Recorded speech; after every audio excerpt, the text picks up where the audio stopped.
वो epithelial sodium channel के ज़रिए से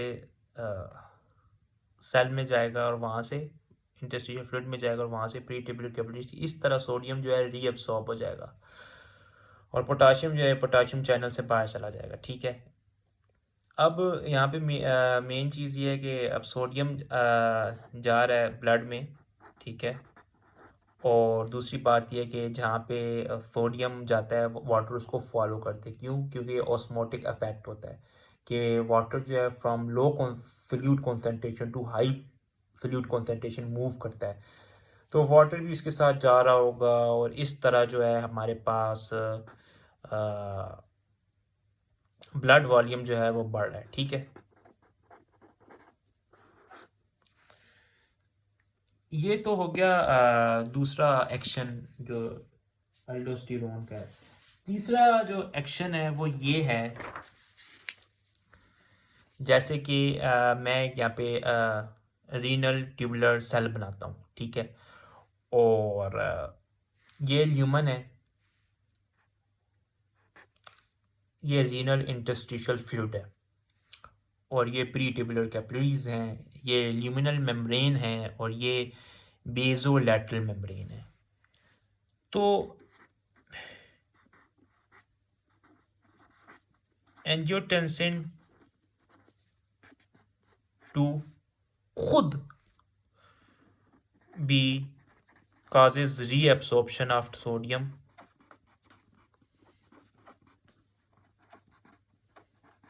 ठीक है। From kidneys. किस तरह ये करता है? एंजियो अब इसमें एंजियोटेंसिन में साइट ऑफ एक्शन जो है वो सारी मतलब के प्रोक्सिमल ट्यूब्यूल्स भी हैं और वो लूप ऑफ हेनले भी है और डिस्टल ट्यूब्यूल्स भी हैं और वो कलेक्टिंग ट्यूब्यूल्स भी हैं।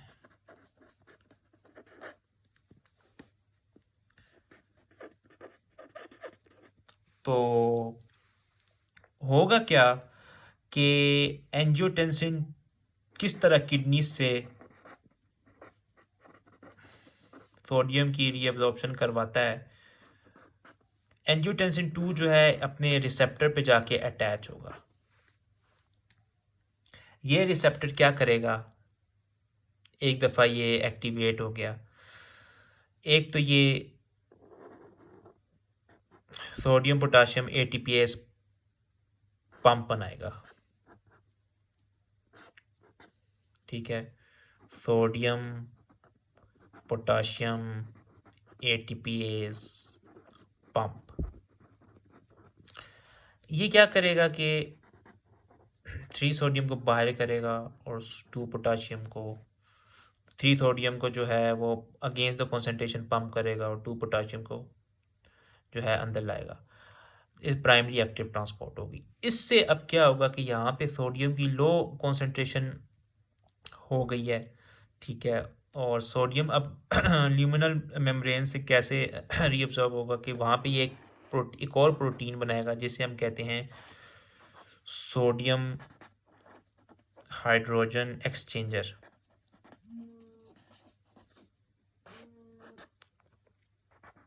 कि क्या हुआ कि सोडियम के बदले में एक हाइड्रोजन जो है बाहर जाएगा ल्यूमन की तरफ और तीसरी जो प्रोटीन बनाएगा बेजोलैटरल मेम्ब्रेन पे ही, वो क्या होगा? इसको हम कहते हैं सोडियम बाइकार्बोनेट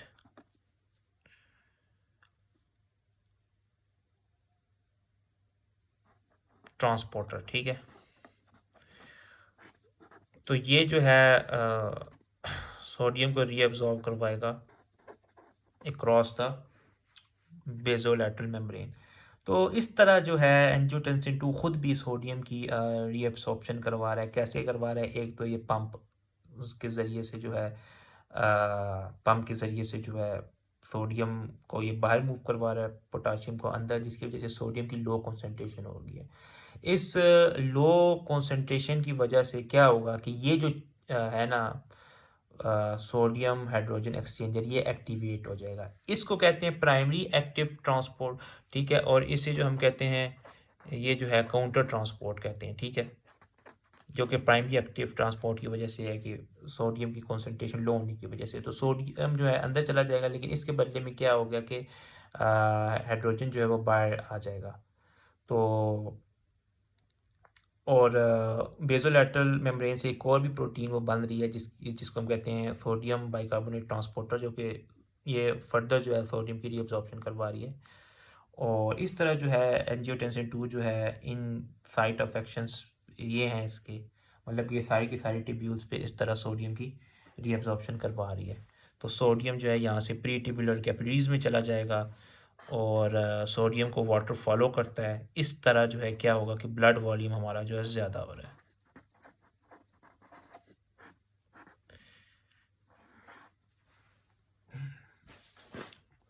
फोर्थ जो एक्शन है एंजियोटेंसिन का वो ज़रा कॉम्प्लेक्स है। हम उसी तरह ल्यूमन बना दिया और उसी तरह ये रीनल ट्यूबुलर सेल बना दिया। रीनल इंटरस्टिशियल फ्लूइड है, प्री ट्यूबुलर कैपिलरीज हैं, लिमिनल मेम्ब्रेन है, बेज़ोलैटरल मेम्ब्रेन है। अब होता क्या है कि हमारे पास एफरेंट आर्टियोल्स है, ग्लोमेरुलर कैपिलरीज हैं और इफरेंट आर्टियोल्स हैं जो कि आगे प्री ट्यूबुलर कैपिलरीज में जा रही हैं। अगर हम देखें कि ल्यूमिनल मेम्ब्रेन से लेकर प्री ट्यूबुलर कैपिलरीज तक कौन से ऐसे फैक्टर्स हैं जो कि रीअब्जॉर्प्शन को अफेक्ट कर रहे हैं, ठीक है, तो वो टोटल 4 फैक्टर्स हैं। कौन कौन से? एक तो इंटरस्टिशियल फ्लूइड का अपना प्रेशर, ठीक है, एक प्री ट्यूबुलर कैपिलरीज का प्रेशर, एक रीनल इंटरस्टिशियल फ्लूइड का ऑस्मोटिक प्रेशर और एक प्री ट्यूबुलर कैपिलरी का ऑस्मोटिक प्रेशर। हमें पता है कि एक दफ़ा हम बेसिकली बात करना चाह रहे हैं कि ये वो फैक्टर्स हैं जो कि रीअब्जॉर्प्शन ऑफ सब्सटेंसेस को अफेक्ट कर रहे हैं across the renal tubular cell. अब ये हमें पता है fluid always flow from high pressure region to low pressure region. Suppose अगर ये प्रेशर यहाँ पे ज़्यादा हो, इसके मुकाबले में इंटरस्टिशियल फ्लूइड प्रेशर ज़्यादा हो कैपिलरी प्री ट्यूबुलर कैपिलरी के प्रेशर के मुकाबले में, तो रीअब्जॉर्प्शन हो जाएगी, ठीक है। इसी तरह अगर प्री ट्यूबुलर कैपिलरी ज़्यादा हो इंटरस्टिशियल फ्लूइड प्रेशर के मुकाबले में, तो ये क्या करेगा, ये फ्लूइड की रीअब्जॉर्प्शन को रोकेगा। फ्लूइड जो है from high pressure region to low pressure region इधर जाएगा, ठीक है, एंड वाइस वर्सा। इसी तरह ये जो कोलाइड ऑस्मोटिक प्रेशर है इंटरस्टिशियल रीनल इंटरस्टिशियल फ्लूइड का, ठीक है, ये अगर ज़्यादा हो तो कोलाइड प्रेशर हमेशा अपने आप की तरफ खींचता है, ठीक है, क्योंकि बिकॉज ऑफ ऑस्मोटिक इफेक्ट। तो ये जो है मतलब कि फ्लूइड को इधर लेकर जाएगा, उसकी रीअब्जॉर्प्शन से रोक रहा है सब्सटेंसेस की, ठीक है। और अगर ये ज़्यादा हो, ठीक है, तो मैंने जैसे पहले बात की बिकॉज ऑफ ऑस्मोटिक इफेक्ट ये खींचता है, तो फ्लूइड जो है या फिर इलेक्ट्रोलाइट्स जो हैं सोडियम वगैरह जो है वो इधर रीअब्सॉर्ब हो जाएंगे, ठीक है। अब होता क्या है कि एफरेंट आर्ट्रियोल्स पे एफरेंट ये एफरेंट है और ये ईफ्रेंट है, सॉरी। तो ईफ्रेंट आर्ट्रियोल्स पे एंजियोटेंसिन 2 के रिसेप्टर्स होते हैं, जबकि एफरेंट आर्ट्रियोल्स पे नहीं होते, ठीक है। यहाँ पे क्या होगा कि एंजियोटेंसिन 2 आकर लगेगा और इनकी कॉन्स्ट्रिक्शन कर देगा, ठीक है। जैसे हमें पता है कि वो आर्टियोल्स की कॉन्स्ट्रिक्शन करता है एंजियोटेंसिन 2 जो है, हमने पहला एक्शन ये इसका पढ़ा है। अब होगा क्या कि जब यहाँ पे कॉन्स्ट्रिक्शन हो जाएगी तो यहाँ पे ब्लड फ्लो कम हो जाएगा और जो प्री ट्यूबुलर कैपिलरी प्रेशर है वो कम हो जाएगा, ठीक है, इनकी कॉन्स्ट्रिक्शन की वजह से। जब ये कम हो जाएगा तो मैंने पहले आपको कहा है कि fluid flow from high pressure region to low pressure region, तो इधर से रीअब्सॉर्प्शन हो जाएगी फ्लूइड की भी, सोडियम की भी, इलेक्ट्रोलाइट्स की भी, ठीक है। तो दूसरा जो हमारे पास है वो है कोलाइड ऑस्मोटिक प्रेशर। अच्छा, इफ्रेंट आर्टियोल्स की कॉन्स्ट्रिक्शन हो गई है ना, तो रीनल फ्लो भी जो है वो कम हो गया, जैसे कि मैंने पहले बात की है, ठीक है। रीनल फ्लो कम हो गया तो इसका एक चीज़ होती है फिल्ट्रेशन फ्रैक्शन, फिल्टरेशन फ्रैक्शन जो है वो GFR divide by renal blood flow पे डिपेंड कर रही होती है। बेसिकली ये है क्या चीज़, फिल्टरेशन फ्रैक्शन के the fraction of plasma filtered by glomerulus, ठीक है, कि वो वाला प्लाज्मा का हिस्सा जो कि ग्लोमेरुलर्स फिल्टर कर रहे हैं। अब जो ग्लोमेरुलर कैपिलरीज हैं वहाँ से प्रोटीन तो नहीं फिल्टर होती, क्योंकि इतना कैपिलरीज का पोर ही नहीं होता, ठीक है, कि एक प्रोटीन एक मैक्रो मॉलिक्यूल्स होते हैं जो कि ग्लोमेरुलर्स में ही रहते हैं। तो अगर हमारे पास एफरेंट आर्टियोल्स की कॉन्स्ट्रिक्शन की वजह से रीनल ब्लड फ्लो कम हो रहा है, तो इसका मतलब फिल्टरेशन फ्रैक्शन ज़्यादा हो रही है, मतलब कि ज़्यादा प्लाज्मा फिल्टर हो रहा है। लेकिन इसमें जो प्रोटीन्स हैं वो तो नहीं फिल्टर हो रही, प्रोटीन्स की कॉन्सेंट्रेशन ज़्यादा हो रही है, ठीक है, जिसकी वजह से क्या हो रहा है कि जो कैपिलरी कोलाइड ऑस्मोटिक प्रेशर है वो ज़्यादा हो रहा है। तो मैंने पहले बात की, जब कोलाइड ऑस्मोटिक प्रेशर ज़्यादा होगा तो वो अपनी तरफ खींचता है, तो वो क्या करेगा कि रीअब्सॉर्प्शन करवाएगा फ्लूइड्स की और इलेक्ट्रोलाइट्स की, सोडियम की हो गया और पोटाशियम वगैरह ना। तो ये मतलब कि सिर्फ एंजियोटेंसिन 2 जो है एफरेंट आर्टियोल्स की कॉन्स्ट्रिक्शन की वजह से प्री टिबुलर कैपिलरी का प्रेशर है वो भी कम कर रहा है, और जो प्लाज्मा कोलाइड ऑस्मोटिक प्रेशर है वो भी ज़्यादा कर रहा है, ठीक है। तो इस तरह जो है एंजियोटेंसिन 2 जो है वो अपने 4 एक्शंस कर रहा है। एक तो कॉन्स्ट्रिक्शन कर रहा है आर्ट्रियोल्स की, जिसकी वजह से TPR total peripheral vascular resistance बढ़ रही है। दूसरा जो है वो एल्डोस्टेरोन की प्रोडक्शन कर रहा है, उसकी प्रोडक्शन को स्टिमुलेट कर रहा है, और एल्डोस्टेरोन जो है डिस्टल टिब्यूल पे जाके और लेट डिस्टल टिब्यूल पे जाके कलेक्टिंग टिब्यूल की प्रिंसिपल सेल्स पे जाके एक्ट कर रही है और वहाँ से सोडियम की रीअब्सॉर्प्शन बढ़ा रही है।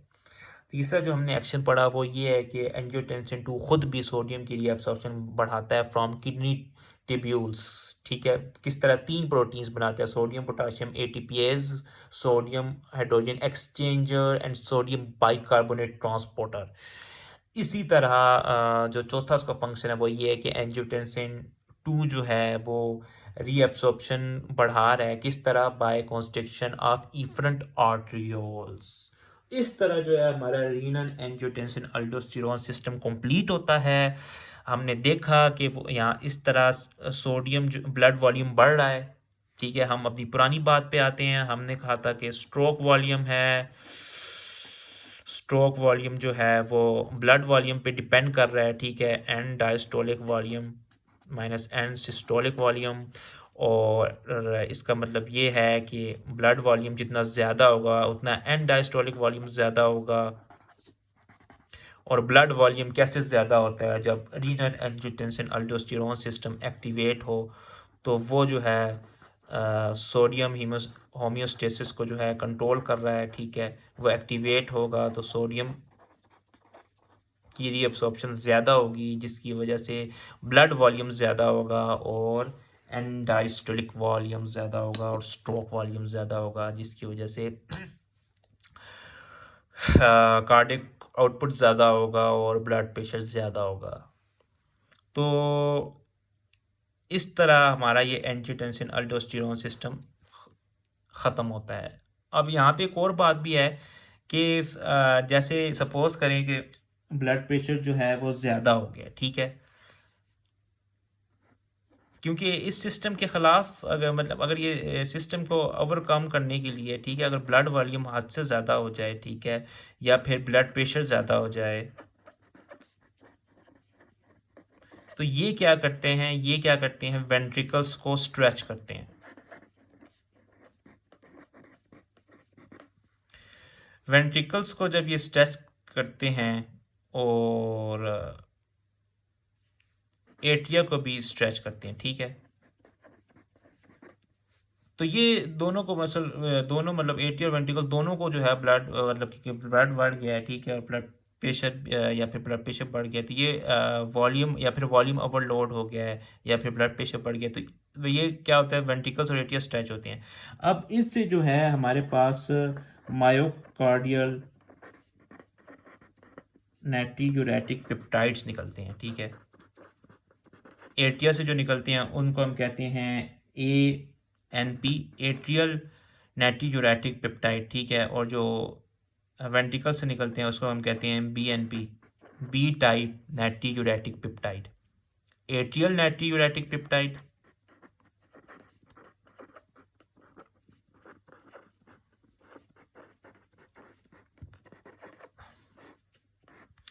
और इसे हम कहते हैं बी टाइप नाइट्रोजैटिक पेप्टाइड। ये बेसिकली क्या करते हैं जी, ये इनके 2 एक्शंस होते हैं। एक तो ये वैसोडाइलेशन करती हैं जिसकी वजह से टोटल परफेरल रेजिस्टेंस कम होती है और ब्लड प्रेशर कम हो जाता है। और दूसरा जो है, हाँ, ये जो हैं डायूरेसिस करती हैं ऑफ सोडियम, मतलब ये सोडियम को एक्सक्रीट करवाती हैं, ठीक है। और सोडियम की जो है बाहर निकालती हैं। It causes excretion of sodium and water. तो ये रीनल एंजियोटेंसिन अल्डोस्टेरोन के जो अपोजिट सिस्टम काम कर रहा है वो फिर ये कर रहा है। अगर वो ब्लड वॉल्यूम ज़्यादा हो जाता है रीनल एंजियोटेंसिन अल्डोस्टेरोन सिस्टम की वजह से या फिर ब्लड प्रेशर ज़्यादा हो जाता है तो तो किसी भी वजह से, तो वेंट्रिकल्स को और एट्रिया को स्ट्रेच करता है और मायोकार्डियल नाइट्रोजैटिक पेप्टाइड्स रिलीज होते हैं जो कि वैसोडाइलेशन करते हैं, डायूरेसिस ऑफ सोडियम करते हैं और वाटर करते हैं, जिसकी वजह से क्या होता है कि ब्लड प्रेशर जो है वो नॉर्मल की तरफ आ जाता है।